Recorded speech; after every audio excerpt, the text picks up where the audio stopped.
నమస్కారం. భక్తిప్రదం కార్యక్రమానికి స్వాగతం. అపురూప ఆధ్యాత్మిక భారతావనిలో అడుగడుగున గుడి ఉంది. ఆ గుడిలో దీపం ఉంది. దీపం జ్యోతి పరబ్రహ్మ. 12 జ్యోతిర్లింగ క్షేత్రాల్లో జ్యోతిర్లింగ రూపంలో దర్శనమిచ్చే సదాశివుని కార్తీక మాసంలో దర్శించుకుంటే అపార పుణ్యఫలాలు లభిస్తాయి. 12 జ్యోతిర్లింగ క్షేత్రాలు, పంచారామ క్షేత్రాలు, త్రిలింగ క్షేత్రాలు, శైవ క్షేత్రాలు ఎక్కడైనా పూర్ణ భక్తితో త్రికరణ శుద్ధి శ్రద్ధతో శివ దర్శనం చేసుకుంటే బోళా శంకరుడు వరాల జల్లులు కురిపిస్తాడని పుణ్య పురాణాలు చెబుతున్నాయి. అయితే పంచారామాల్లోని పరమ శివలింగాలను భక్తి శ్రద్ధలతో ఆరాధిస్తే ఆ పుణ్యఫలాలు వర్ణనాతీతమని పురాణ పెద్దలు చెబుతున్నారు. సాధారణ రోజుల్లో పంచారామ క్షేత్రాలు దర్శించుకుంటేనే అపార పుణ్యఫలాలు కలుగుతాయని, ఇక పవిత్ర కార్తీకంలో ఈ మహత్తర దేవళాలు దర్శించుకుని పూజలు, అభిషేకాలు, ఉపవాసాలు, జాగరణలు చేస్తే ఆ పుణ్యఫలాలు వర్ణించడం ఎవరి తరవూ కాదని పురాణ పండితులు తెలియజేస్తున్నారు. కార్తీకం సర్వదైవాల మాసం, దేవగణాల ఆరాధనీయ మాసం, శివకేశవ మాసం, కార్తికేయుని మాసం. అందుకే కార్తీకంతో సరితూగే మాసం కానీ, శివకేశవులతో సమమైన దైవాలు కానీ, వేదంతో సమానమైన శాస్త్రం కానీ, గంగతో సమానమైన తీర్థం కానీ లేదు, ఉండదు అని పురాణ ప్రముఖులు డంకాపదంగా చెబుతున్నారు. కార్తీకంలో ఏ శైవ క్షేత్రంలోనైనా దీపారాధనలు, దైవారాధనలు, పూజలు, అభిషేకాలు, ఉపవాసాలు, కార్తీక పురాణ పఠనాలు చేస్తే అపార పుణ్యఫలాలు లభిస్తాయని సర్వ పురాణాలు చెబుతున్నాయి.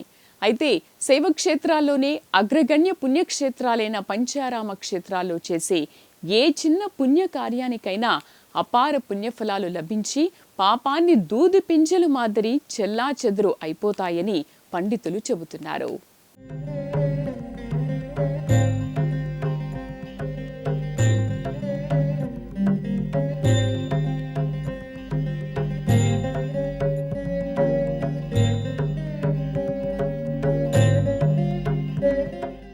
ఆరామమంటే అనేక అర్థాలున్నాయి. పుష్పశోభిత వనాన్ని, దైవ సన్నిధానాన్ని, పూజాదికాలు చేసే పవిత్ర స్థలాలను, పవిత్రవంత పుణ్యప్రద క్షేత్రాలను ఆరామాలుగా పెద్దలు అభివర్ణించారు.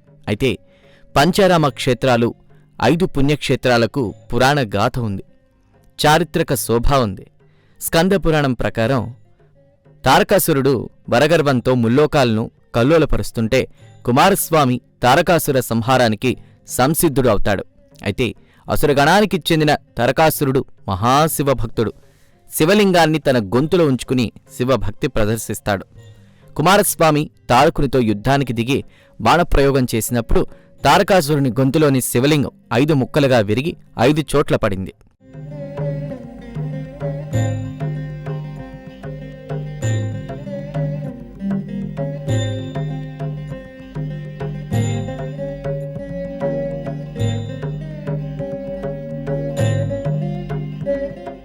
శివలింగం ముక్కలై పడిన 5 ప్రదేశాలే పంచారామ క్షేత్రాలు. దక్షవాటిక ప్రాంతం, సతీదేవి తనువు చాలించిన ప్రాంతం, అష్టాదశ పీఠాల్లో 12వ శక్తిపీఠం ద్రాక్షారామం. ఏపీలోని సప్త గోదావరి ప్రాంతంలో ద్రాక్షారామం నెలకొనుంది. మహాశివుడు భీమేశ్వరుని రూపంలో స్వయంభూగా వెలిసిన పుణ్యక్షేత్రమిది. ఇక్కడ మాణిక్యాంబ సమేత భీమేశ్వర స్వామి కొలువై ఉన్నాడు. భీమేశ్వర శివలింగం ప్రత్యేకత ఏంటంటే సగం శ్వేతవర్ణం, సగం కాలవర్ణం ఉంటుంది. తెలుపు, నలుపుగా శివలింగంగా ఉండడం బహు అరుదు. కార్తీక పూజలు, అభిషేకాలు, అర్చనలతో ద్రాక్షారామం పుణ్యక్షేత్రం శోభిల్లుతోంది.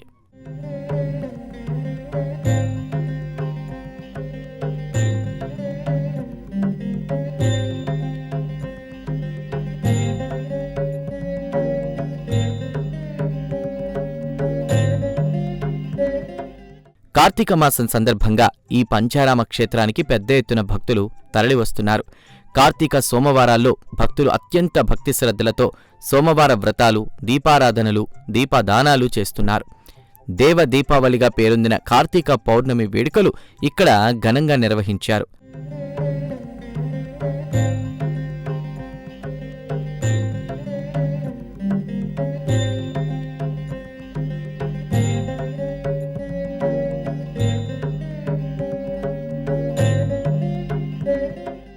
ఆకాశ మార్గం నుంచి చూస్తే తామర పుష్పాన్ని తలపించేలా పంచారామ క్షేత్రాలు దర్శనమిస్తాయని, ఆరామం అంటే పుష్పాలు, పూల తోట అనే అర్థం ఉన్నందున పుష్పశోభిత పుణ్యక్షేత్రాలుగా పంచారామ క్షేత్రాలు కీర్తి గడించాయని పురాణ పెద్దలు చెప్తున్నారు.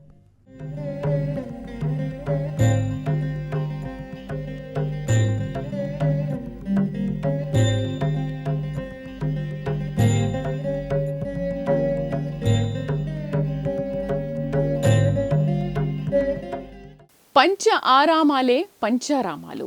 పంచారామాలకే విశిష్ట పుణ్యక్షేత్రాలుగా పేరెందుకొచ్చింది. కార్తీక మాసంలో పంచారామ క్షేత్ర దర్శనంతో సర్వపాపాలు తొలగిపోతాయని పురాణ పెద్దలు చెబుతున్నారు కదా. అటు పురాణపరంగా ఇటు చారిత్రకంగా పంచారామ క్షేత్రాలకు పేరుంది. పల్లవులు, చోళ చక్రవర్తుల కాలంలో నిర్మితమైన ఎన్నో పుణ్య దేవాలయాల్లో పంచారామ క్షేత్రాలు ఉన్నట్లు రాజుల చరిత్ర చెబుతోంది. కార్తీక మాస వైశిష్ట్యానికి పంచారామ క్షేత్రాలకు సంబంధించిన ఎన్నో కథనాలు ఉన్నాయి. పంచారామ క్షేత్రాల్లో కొన్ని సాక్షాత్ దేవతలే కట్టించారని పురాణాలు చెబుతాయి. పంచారామ క్షేత్రాల్లోని ద్రాక్షారామ ఆలయాన్ని ఒక్క రాత్రిలో దేవతలు నిర్మించారని, అయితే కొంత నిర్మాణం ఉండగా తెలతెలవారడంతో ఆ కట్టడాన్ని అక్కడే ఆపివేసి దేవగణాలు అదృశ్యమయ్యారని పురాణ కథనం తెలియజేస్తోంది. పవిత్ర కార్తీక మాసంలో పరమ పుణ్యప్రద పంచారామ క్షేత్ర స్థల పురాణాన్ని ఒకసారి మననం చేసుకుందాం.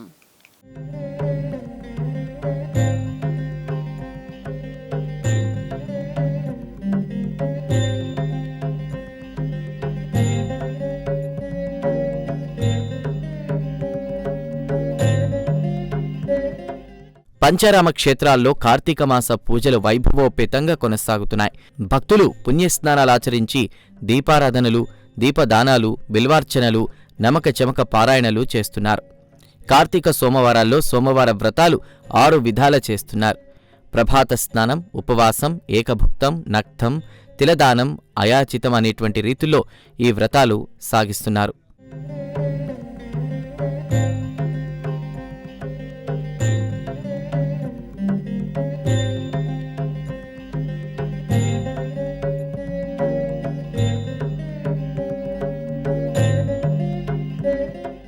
కార్తీకంలో 12 జ్యోతిర్లింగాలు, అష్టాదశ పీఠాలు, త్రిలింగ క్షేత్రాలు, పంచారామాలు దర్శించుకుంటే ఇహపర సౌఖ్యాలు కలగడమే కాకుండా దేహత్యాగం అనంతరం జన్మరాహిత్యం సిద్ధిస్తుందని, దైవేక్యం సాధ్యమవుతుందని పురాణ పెద్దలు చెప్తున్నారు.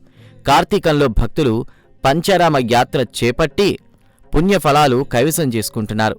కార్తీక పౌర్ణమి పర్వదినాన పంచారామ క్షేత్రాల్లో అసంఖ్యాక భక్తులు 365 ఒత్తులతో దీపం వెలిగించారు.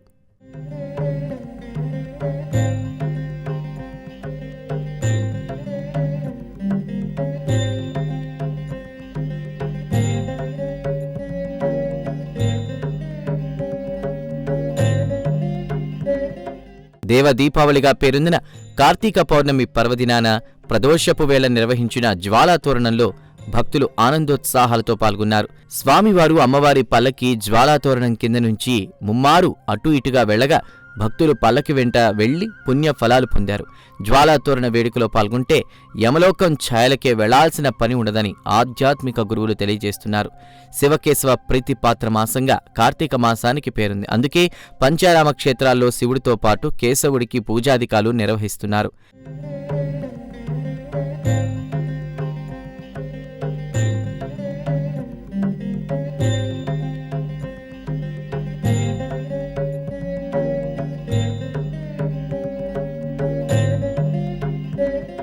చారిత్రకంగా పంచారామ క్షేత్ర వైభవాన్ని చూస్తే ఈ 5 పుణ్యక్షేత్రాలను తూర్పు చాళుక్య వంశానికి చెందిన చాళుక్య భీముడు కట్టించినట్లు ఆలయ చరిత్ర చెప్తోంది.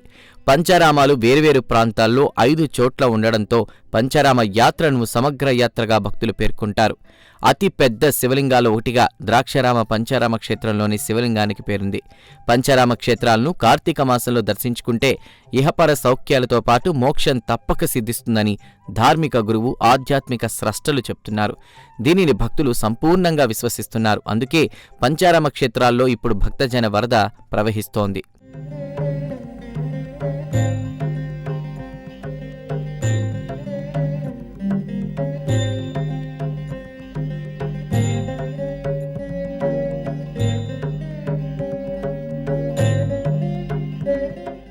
వందలు వేల ఏళ్ల క్రితం ప్రాచీన ఆలయాలు నిర్మించినట్టు ఆలయ చరిత్రలు చెప్తున్నాయి. పంచారామ క్షేత్రాలు తూర్పు చాళుక్య చక్రవర్తి చాళుక్య భీముడు నిర్మించినట్టు ఆలయ చరిత్ర వెల్లడిస్తోంది. అయితే ఈ మహత్తర దేవాలయాలు దేవతా గణాలతో నిర్మితమైనట్టు పురాణాలు తెలియజేస్తున్నాయి. ద్రాక్షారామం పంచారామ క్షేత్ర ఆలయాన్ని ఏకరాత్రిలో నిశిరాత్రి సమయాన నిర్మించినట్టు కథనాలున్నాయి. అయితే ఆలయ నిర్మాణం చివరి దశకు చేరుకునే సమయానికి సూర్యోదయ సమయం అయిపోయిందని, దీంతో దేవతలు ఆలయ నిర్మాణాన్ని అర్ధాంతరంగా ఆపివేసి అదృశ్యం అయ్యారని ఈ కథనాలు తెలియజేస్తున్నాయి. అందుకే ఆలయ భాగంలో ఇదివరకు కొంతమేర అసంపూర్ణ నిర్మాణం దర్శనమిచ్చేదని కథనాలు వెల్లడిస్తున్నాయి.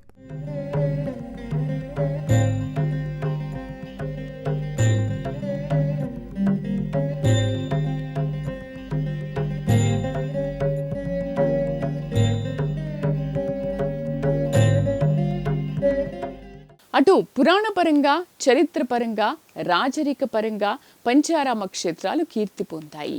ఆరామాలుగా బౌద్ధానికి సంబంధించిన చారిత్రక గాథలు పంచారామ వైభవంలో కనిపిస్తున్నాయి. ఉమ్మడి ఉభయ గోదావరి జిల్లాల్లో 4 పంచారామ క్షేత్రాలు ఉండగా ఉమ్మడి గుంటూరు జిల్లా అమరావతిలో ఒక పంచారామ క్షేత్రం నెలకొని ఉంది. అమరారామం, కొమరారామం, భీమారామం, క్షీరారామం, ద్రాక్షారామంగా పంచారామాలు కీర్తింపబడుతున్నాయి.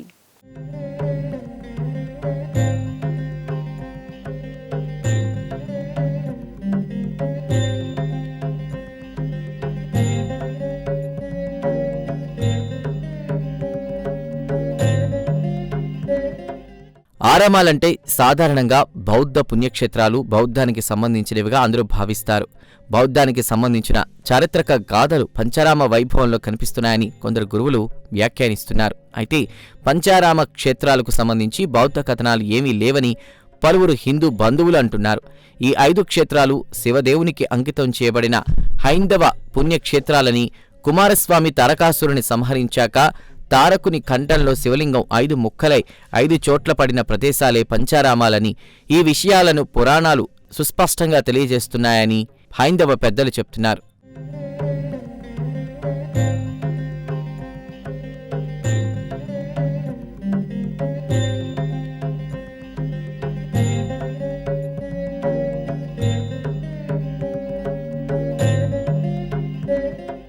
పంచారామ క్షేత్రాల్లో 4 ఉమ్మడి ఉభయ గోదావరి జిల్లాల్లో ఉన్నాయి. ఒకే ఒక్క క్షేత్రం ఉమ్మడి గుంటూరు జిల్లాలో ఉంది. ఉమ్మడి పశ్చిమ గోదావరి జిల్లాలో భీమారామం, క్షీరారామం క్షేత్రాలున్నాయి.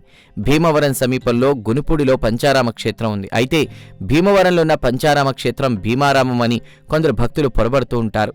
భీమేశ్వర స్వామి కొలువై ఉన్నది ద్రాక్షారామం కాగా, సోమేశ్వర స్వామి కొలువై ఉన్న క్షేత్రం భీమవరం.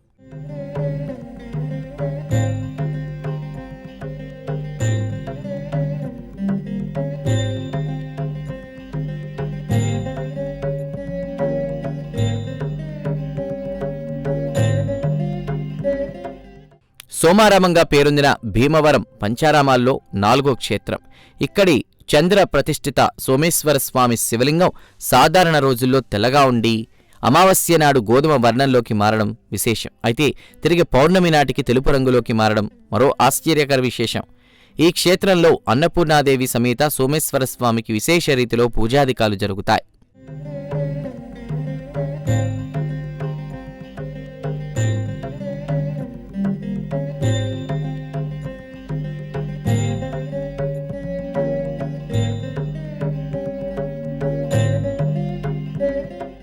అమరలింగేశ్వర స్వామి ఆలయం ఉన్నటువంటి అమరారామం పంచారామాల్లో 2వది. ఉమ్మడి గుంటూరు జిల్లా కృష్ణానదీ తీరం అమరావతిలో ఈ క్షేత్రం నెలకొనుంది. ఆశ్వయుజ శుద్ధ దశమి నాడు ఇంద్రుడు ఇక్కడ శివలింగాన్ని ప్రతిష్ఠించి పూజించినట్లు స్కంద పురాణం తెలియజేస్తోంది.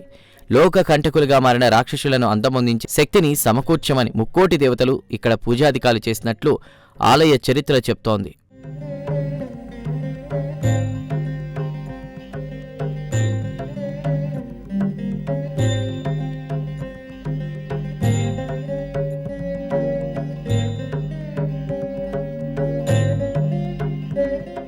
పంచారామాల్లో 3వ ఆరామ క్షేత్రం క్షీరారామం. క్షీరారామలింగేశ్వర స్వామి కొలువైన క్షీరారామం ఉమ్మడి పశ్చిమ గోదావరి జిల్లాలో నెలకొని ఉంది. క్షీరం అంటే పాలు.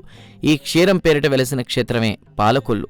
అయితే పాలకొల్లు పట్టణ నామానికి సంబంధించిన కథనాన్ని ఆలయ చరిత్ర తెలియజేస్తోంది.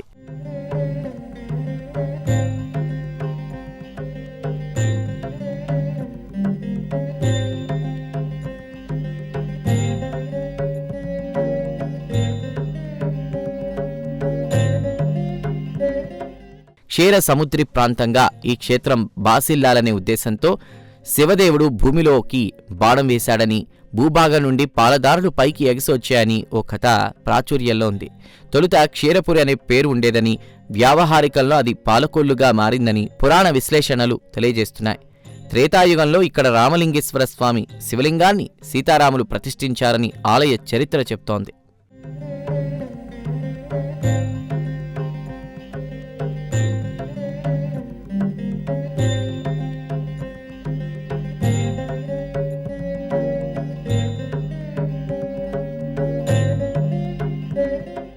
పంచారామాల్లో 5వ క్షేత్రం కుమార భీమారామం. ఉమ్మడి తూర్పుగోదావరి జిల్లా సామర్లకోటకు కిలోమీటర్ దూరంలో కుమార భీమారామ క్షేత్రం కొలువై ఉంది. ఇక్కడ శివలింగాన్ని కుమారస్వామి ప్రతిష్ఠించినట్లు ఆలయ చరిత్ర చెప్తోంది. ఈ స్వామిని కాలభైరవ స్వామి అని సైతం పిలుస్తారు. సున్నపురాతి శ్వేతవర్ణంలో ఉండే ఈ శివలింగాన్ని స్ఫటిక లింగంగానూ ఆరాధిస్తారు.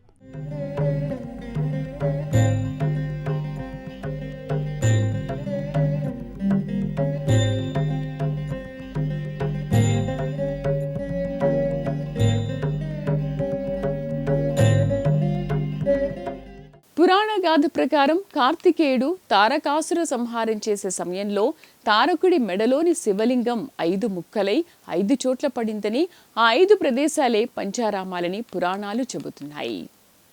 కార్తికేయుడి కుమారస్వామి మాసమైన కార్తీక మాసంలో శైవలింగాలు ప్రతిష్ఠింపబడ్డాయని, అందుకే పంచారామ క్షేత్రాల్లో కార్తీకంలో శివారాధనతో పాటు సుబ్రహ్మణ్యేశ్వర స్వామి పూజలు తప్పక చేయాలని చెబుతారు. శివకేశవులకు భేదం లేని స్థితి లయ కారక దైవాలకు ప్రీతిపాత్రమైన కార్తీక మాసంలో ఏ చిన్న పుణ్యకార్యం చేసినా విశేష పుణ్యఫలాలు లభిస్తాయని, ఇటు పరమేశ్వరునికి రుద్రాభిషేకాలు, 1,00,000 బిల్వార్చనలు, నమక చమక పారాయణలు, సోమవార దీక్షలు, ఉపవాస, ఏకభుక్త, నక్త, స్నాన, తిలదాన, ఆయాచిత వ్రతాలు చేస్తుండగా అటు విష్ణుదేవుని ఆరాధిస్తూ సాలగ్రామ దానాలు, చాతుర్మాస దీక్ష విరమణలు, నందాదీపాలు, తులసీధాత్రి సమేత లక్ష్మీనారాయణ స్వామి క్షీరాబ్ది ద్వాదశి పూజలను భక్తులు భక్తి శ్రద్ధలతో నిర్వహిస్తున్నారు. ఇది వాటి భక్తిప్రదం కార్యక్రమం. నమస్కారం.